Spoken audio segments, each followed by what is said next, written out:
L'iPad Pro, c'est un des meilleurs outils technologiques qui soit sorti au cours des dernières années. Et du coup, aujourd'hui, ensemble, on va aborder des différentes applications qui vont permettre de rendre votre expérience avec l'iPad Pro encore meilleure en tant qu'étudiant.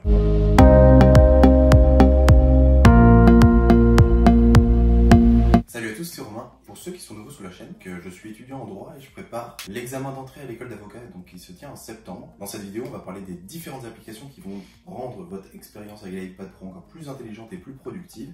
Mais pour ça, on va séparer la vidéo en 3 sections, donc en 3 parties, à savoir premièrement les applications qui sont relatives à la consommation de contenu, consommation de médias. Deuxième section qui va être la création de contenu et de médias. Et enfin, la dernière et troisième section qui va être plus relative à votre parcours universitaire. Donc, comment est-ce que l'iPad Pro va vous permettre de mieux travailler en cours, après les cours. Alors tout d'abord, concernant la consommation de contenu. Donc ça va être un peu cliché et je pense pas qu'on va y passer trop de temps parce que je vous prends pas pour des débiles à vous dire comment est-ce qu'on va se servir de Netflix sur un iPad Pro. Mais donc il y a deux grandes catégories de consommation de contenu. Tu vas avoir la consommation de contenu vidéo et audio, donc à savoir Netflix et YouTube et un peu d'Apple Music ou Spotify à côté. Donc concernant Netflix et YouTube, donc YouTube, pas besoin de vous dire grand chose. Après Netflix, là il y a un vrai avantage, contrairement à utiliser Netflix sur son ordinateur, qui est que sur l'iPad Pro, tu vas pouvoir télécharger préalablement tout ce qui est séries et films que tu souhaites regarder à l'avenir, et dans les situations où tu n'auras pas donc, de connexion internet, donc si tu es en train, tu es dans un avion, ou tu es à la salle de sport et tu n'as pas envie de te loguer sur la Wi-Fi de la salle de sport, en fait tu vas avoir déjà téléchargé en amont les épisodes que tu souhaites avoir. Donc ça c'est vachement cool. La deuxième sous-catégorie, donc suite au contenu vidéo, ça va être le contenu, les médias en général. Et en fait ce qui est vachement bien avec l'application Le Monde, entre autres, c'est quand tu es sur l'iPad Pro, en fait tu vas avoir l'application Le Monde Journal. Et en fait c'est comme si tu allais acheter le journal au buraliste du coin et en fait tu lis le journal mais sur ta tablette. Donc ça c'est vachement agréable à lire, je trouve. C'est plus agréable que de lire juste un article sur internet. Maintenant sur le sujet de la création de contenu média. Donc là il va y avoir deux applications, une qui est complètement obvious. Alors personnellement pour faire mes vidéos, j'utilise l'iPad avec lequel je filme à l'heure actuelle. Vous allez voir mon setup est très très professionnel, c'est magnifique.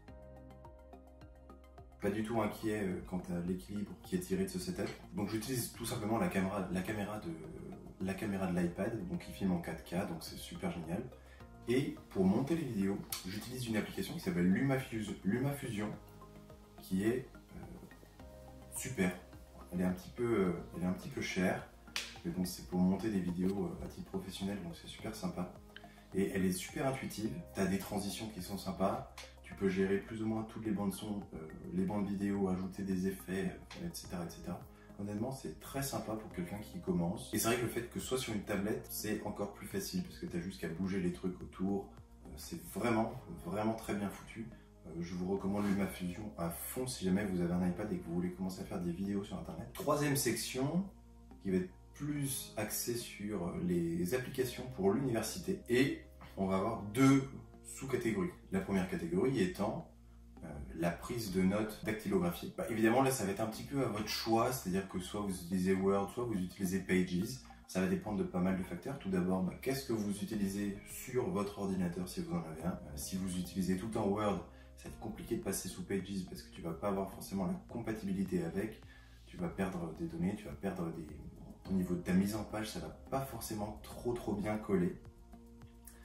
Et après, si tu utilises déjà Pages, tu vas pas avoir de problème à sauter sur Pages sur l'iPad Pro. Alors personnellement, moi je suis un utilisateur de Word, bien que je sois sous Mac depuis toujours. Mais en fait, je suis sur Word surtout parce que quand tu travailles en classe tu fais du travail en équipe, c'est vrai que c'est plus sympa d'avoir une compatibilité globale au sein de ton équipe. Et comme tout le monde utilisait Word, je me suis mis à utiliser Word, c'est tout.